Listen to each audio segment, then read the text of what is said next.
कहानी की शुरुआत में हम एमिली और मैट को देखते हैं जो अपने बच्चों के साथ शांत और नॉर्मल जिंदगी जी रहे हैं। उनकी बेटी एलिस थोड़ी जिद्दी है जो अपनी ही धुन में रहती है और बेटा लियो सारा दिन गैजेट्स में घुसा रहता है। लेकिन इन बच्चों को इस बात की भनक तक नहीं है कि उनके ये सीधे सादे दिखने वाले माँ बाप कभी खतरनाक CIA एजेंट्स हुआ करते थे जिन्होंने अपने परिवार के लिए वह दुनिया हमेशा के लिए छोड़ दी है। एक दिन एमिली बच्चों से रात को साथ में मूवी देखने का प्लान बनाती है, लेकिन एलिस पढ़ाई का बहाना मारकर टाल देती है। बच्चों को स्कूल छोड़ने के बाद एमिली और मैट घर के लिए निकल जाते हैं। रात को एमिली को एलिस की फिक्र सता रही थी क्योंकि वह अभी तक घर नहीं आई। तभी उसकी नजर एलिस के लैपटॉप पर पड़ती है जिस पर लगातार नोटिफिकेशन आ रहे थे। मैट के लाख मना करने के बाद भी एमिली से रहा नहीं जाता। वह लैपटॉप खोलने की कोशिश करती है, लेकिन तभी उसे एक स्टिकर के नीचे पासवर्ड लिखा मिलता है। वह फटाफट पासवर्ड डालकर लॉगिन करती है।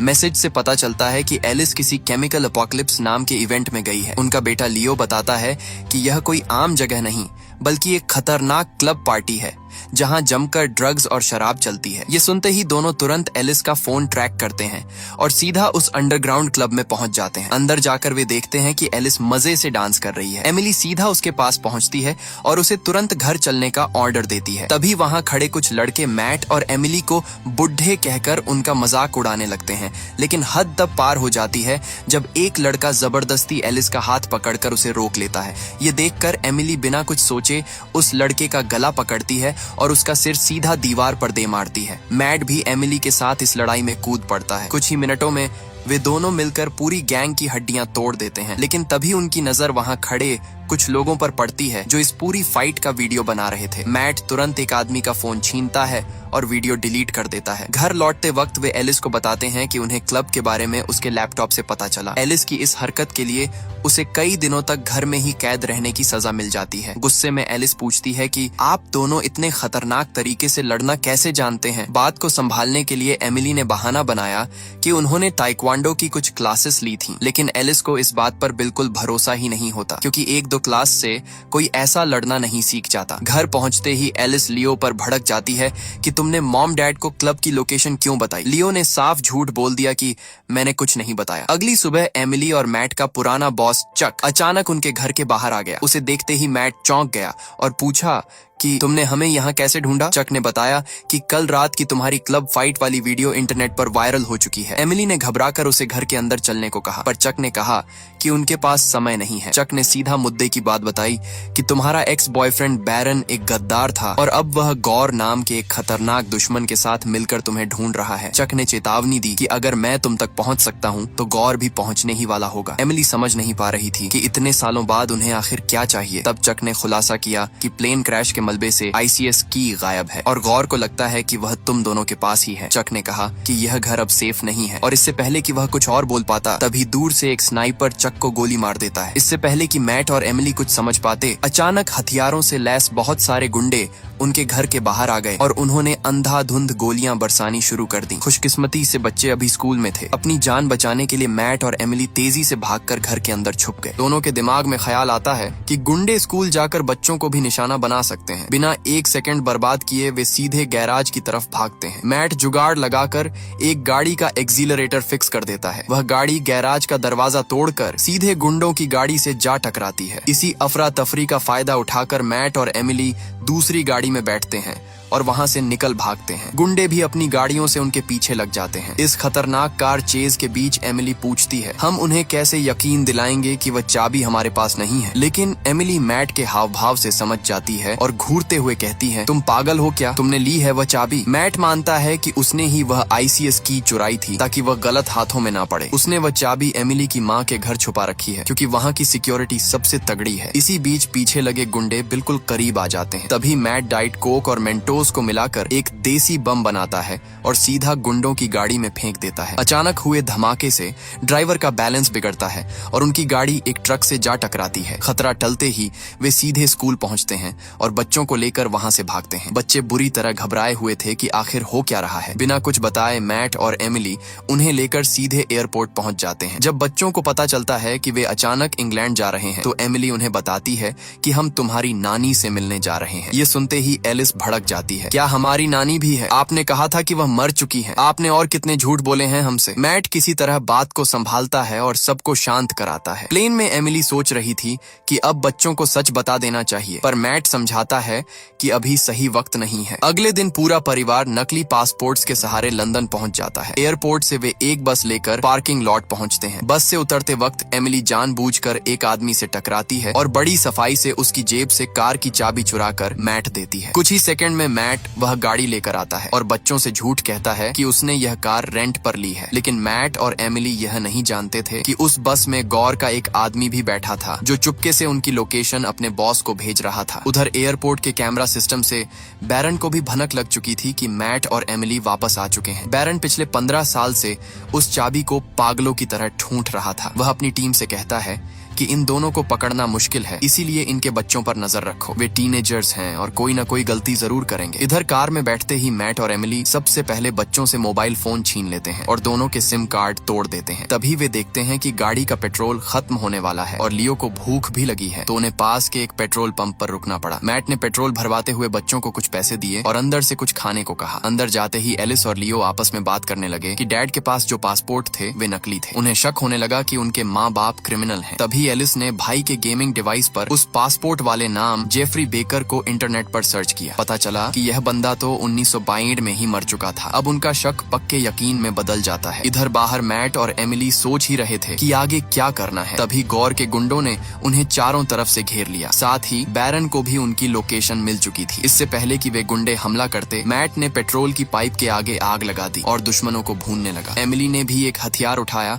और उनकी जमकर धुलाई शुरू कर दी। बच्चे अंदर से हैरान होकर यह सब देख रहे थे कि उनके सीधे साधे माँ बाप कैसे लड़ रहे हैं। लड़ाई के बाद मैट ने जल्दी से बच्चों को गाड़ी में बैठाया और वहां से निकल गए। रास्ते में सामने से बैरन अपनी टीम के साथ आता दिखा। उसे रोकने के लिए मैट ने रोड पर चल रहे एक ट्रक की चैन पर गोली मार दी। चैन टूटते ही ट्रक के सारे भारी पाइप रोड पर गिर गए और पूरा रास्ता जाम हो गया। बैरन बस गुस्से में देखता रह गया। अब गाड़ी के अंदर बच्चे लगातार सवाल पूछ रहे थे, तो मैट ने आखिरकार सच बता दिया कि हम आतंकवादी नहीं बल्कि CIA एजेंट्स हैं और यह कहानी आज की नहीं 15 साल पुरानी है। 15 साल पहले उन्हें गौर नाम के एक टेररिस्ट के घर में घुसकर ICS की चुरानी थी, जिससे दुनिया के सारे जरूरी सिस्टम कंट्रोल होते हैं। गौर के घर पर उसके बेटे की बर्थडे पार्टी चल रही थी। एमिली ने चालाकी से गौर के फिंगरप्रिंट और आवाज रिकॉर्ड कर ली। उसके बाद ऑफिस से वह चाबी चुरा ली। चाबी चुराते ही अलार्म बजने लगे और गार्ड्स आ गए, लेकिन दोनों ने उनकी जमकर पिटाई की और वहां से निकल गए। इसके बाद उनका बॉस चक उन्हें एमिली के एक्स बॉयफ्रेंड बैरन के पास ले गया, जिसने उनके लिए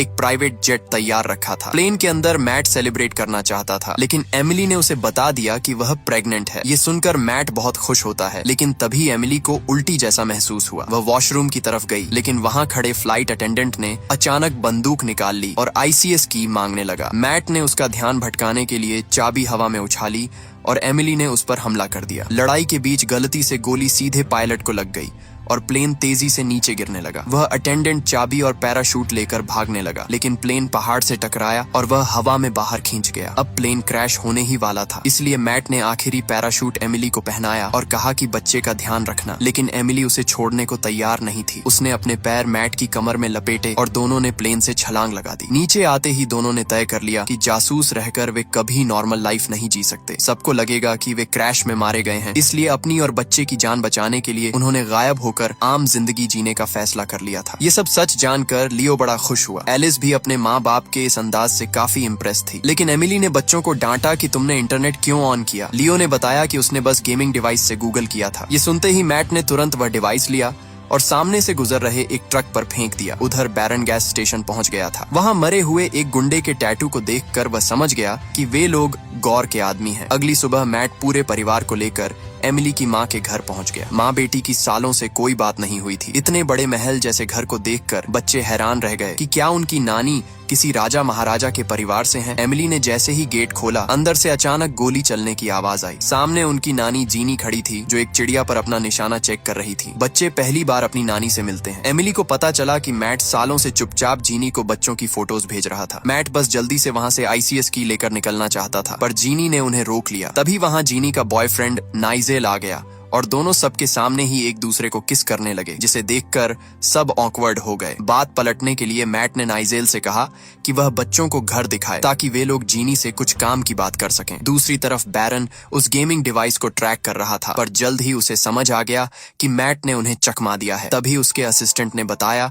कि उन्होंने मैट की चुराई हुई कार को ट्रैक कर लिया है, जो एक बड़े से मेंशन में गई है। रिकॉर्ड से पता चला कि यह मेंशन जीनी का है, जो अपने टाइम की एक बहुत ही खतरनाक MI6 एजेंट रह चुकी है। बैरन ने टीम को बताया कि उस घर में घुसने के लिए स्पेशल परमिशन चाहिए। फाइल देखकर बैरन को पता चल गया था कि एमिली जीनी की ही बेटी है, पर उसने यह बात जानबूझकर अपनी टीम से छुपा ली। इधर घर के अंदर नाइजेल बच्चों को अपने गैजेट्स दिखा रहा था और बता रहा था कि वह भी जासूस बनने की ट्रेनिंग ले रहा है। एलिस बोर होकर वहां से चली गई। नीचे बेसमेंट में मैट ने जीनी को बताया कि उसने 15 साल पहले वह ICS की इसी घर में छुपाई थी। ये सुनकर जीनी बुरी तरह भड़क गई कि तुम मौत को सीधा मेरे घर ले आए हो। इस पर एमिली का भी गुस्सा फूट पड़ा। उसने कहा, माँ, तुमने कभी मेरा ध्यान नहीं रखा, मुझे दूर अमेरिका भेज दिया। मैंने तभी सोच लिया था कि मैं अपने बच्चों को तुम्हारी तरह कभी नहीं पालूंगी। जीनी ने तुरंत ताना मारते हुए कहा कि तो क्या उखाड़ लिया तुमने? तुम्हारी बेटी तो तुमसे नफरत करती है। एमिली को अपनी माँ की यह बात अंदर तक चुभ गई। एलिस दूर खड़ी अपनी माँ को रोता देखकर बहुत दुखी हुई। उसे एहसास हुआ कि वह कितनी बुरी बेटी है। उसने तुरंत अपनी नानी के पास आकर कहा, मैं अपनी माँ से नफरत नहीं करती, आगे से ऐसा मत बोलना। जीनी ने मुस्कुराकर कहा कि कोई बच्चा माँ बाप से नफरत नहीं करता, बस कभी कभी गुस्सा आता है, और तुम्हारी माँ मुझसे बहुत बेहतर है। तभी अचानक एक जोरदार धमाका हुआ। हथियारों से लैस ढेरों गुंडे गेट उड़ाकर घर के अंदर घुस आए। इस बात से अनजान मैट और एमिली पुराने वाइन सेलर में पहुंच चुके थे, जहां से उन्होंने वह ICS की निकाल ली थी। तभी उन्हें बाहर से हेलीकॉप्टर की आवाज आई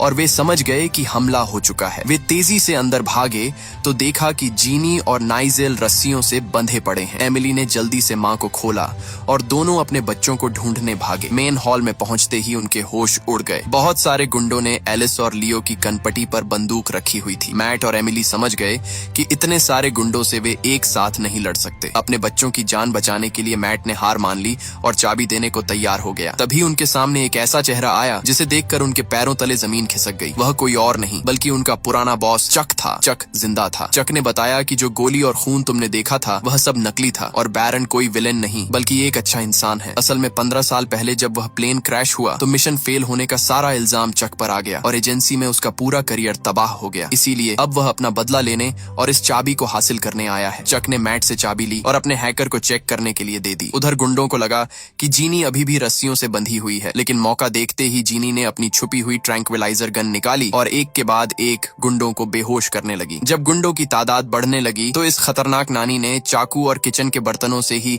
उनकी जमकर धुलाई शुरू कर दी। इस लड़ाई के बीच नाइजेल को गोली लग गई। दूसरी तरफ गुंडों का ध्यान भटकते ही मैट और एमिली ने उनकी जमकर धुलाई शुरू कर दी, लेकिन तभी चक ने बच्चों के सिर पर बंदूक तान दी। मजबूरी में मैट और एमिली को रुकना पड़ा और तभी पीछे से किसी ने वार करके उन्हें बेहोश कर दिया। जब उन्हें होश आया तो जीनी वहीं थी, लेकिन चक और उसके आदमी बच्चों को हेलीकॉप्टर से किडनैप करके ले जा चुके थे। उन्होंने तुरंत CCTV फुटेज चेक की, पर हेलीकॉप्टर का नंबर साफ नहीं दिखा। तभी मैट की नजर फुटेज में लियो पर पड़ी, जो कैमरे की तरफ थम्स अप कर रहा था। मैट समझ गया कि वह जानबूझकर अपनी फिटनेस ट्रैकर रिंग दिखा रहा है। मैट ने तुरंत इंटरनेट से उस रिंग को ट्रैक किया जिसकी लोकेशन एक बड़े आर्ट म्यूजियम की आ रही थी। उसी रात मैट और एमिली सूट पहनकर म्यूजियम पहुंच गए। सिक्योरिटी बहुत तगड़ी थी, इसलिए वे अपने हथियार बाहर ही छोड़कर चुपके से अंदर घुस गए। उधर चक ने उस ICS की के लिए गौर से बहुत मोटी रकम मांग ली थी। गौर को लगा कि चक ने उसे धोखा दिया है, इसलिए उसने अपने आदमियों को किसी भी हालत में वह चाबी छीनने का ऑर्डर दे दिया। वहीं चक अपने सारे इंटरनेशनल खरीदारों को म्यूजियम की छत पर ले गया। चाबी की ताकत दिखाने के लिए उसने अपने हैकर को पूरे लंदन की बिजली काटने का ऑर्डर दिया। कुछ ही सेकंड में पूरे शहर और म्यूजियम में अंधेरा छा गया। नीचे मैट और एमिली समझ गए कि चक छत से अपनी चाबी का डेमो दिखा रहा है। उन्होंने देखा कि गौर के कुछ गुंडे लिफ्ट से ऊपर जा रहे हैं, तो वे भी चुपचाप उसी लिफ्ट में चढ़ गए। छत पर चक बड़े घमंड से उस चाबी का जलवा दिखा रहा था। उसने हैकर के जरिए नदी पर बना नेवी का डैम खोल दिया। यह बैरियर ही समंदर के पानी को शहर में आने से रोकता है। डैम खुलते ही पूरी नेवी में हड़कंप मच गया। डेमो देखकर खरीदार इंप्रेस हो गए और आखिरकार एक आदमी ने उसे $250 मिलियन में खरीद लिया। तभी बैरन अपनी टीम के साथ वहां आ गया। एमिली को लगा कि वह उन्हें पकड़ने आया है, पर बैरन ने बताया कि उसे चक की गद्दारी का सच पता चल गया है। उसने दोनों को साथ मिलकर चक को खत्म करने का ऑफर दिया। अब सब एक साथ ऑक्शन हाउस में घुस गए। मौका देखकर चक बच्चों को लेकर एक स्पीड बोट से भाग निकला। इधर बैरन की टीम गुंडों से भिड़ गई और मैट एमिली चक के पीछे दौड़े। रास्ते में गौर के आदमियों ने उन्हें घेर लिया, लेकिन तभी अचानक गुंडों के माथे पर ग्रीन लेजर डॉट आ गया। ये जीनी थी जो दूर से स्नाइपर ताने खड़ी थी। डर के मारे गुंडों ने तुरंत हथियार डाल दिए। इसके बाद मैट और एमिली ने गुंडों की बाइक्स उठाई और बोट का पीछा करने लगे। पीछे लगे गौर के दुश्मनों को अपनी खतरनाक ड्राइविंग से चकमा देकर दोनों ने एक स्पीड बोट पर कब्जा कर लिया और चक के बिल्कुल करीब पहुंच गए। उधर चक के हैकर को आईसीएस की लेकर भागते हुए नाइजेल ने देख लिया। उसने तुरंत अपनी गाड़ी से हैकर की कार को जोरदार टक्कर मारी और वह चाबी छीन ली। जीनी के कहने पर नाइजेल ने थोड़ी मशक्कत के बाद सिस्टम हैक किया और डैम का बड़ा बैरियर बंद करना शुरू कर दिया। इसी बीच मैट और एमिली चक की बोट पर कूद गए और उसके गुंडों को पानी में फेंक दिया। सामने बैरियर बंद होते देख उन्हें समझ आ गया कि टक्कर होने वाली है। उन्होंने जल्दी से बच्चों को लाइफ जैकेट पहनाई और सेफ करने के लिए पानी में उतार दिया। फिर दोनों ने मिलकर चक की जमकर धुलाई की और ऐन वक्त पर पानी में छलांग लगा दी। चक कुछ समझ पाता उससे पहले ही उसकी स्पीड बोट सीधे उस विशाल बैरियर से टकराई और जोरदार धमाके के साथ चक का खेल हमेशा के लिए खत्म हो गया। पानी से बाहर आकर मैट ने लियो की सूझबूझ की तारीफ की। एमिली ने रोते हुए अपनी बेटी एलिस को कसकर गले लगा लिया और पुरानी सारी बातें भूलकर अपनी माँ जीनी को भी गले लगा लिया। सालों बाद आखिरकार ये पूरा परिवार एक साथ सुरक्षित और खुश था। इसी के साथ ये कहानी यहीं खत्म होती है। आपको वीडियो कैसी लगी कमेंट में जरूर बताएं और चैनल को सब्सक्राइब करना न भूलें। मिलते हैं अगली वीडियो में, तब तक के लिए गुड बाय।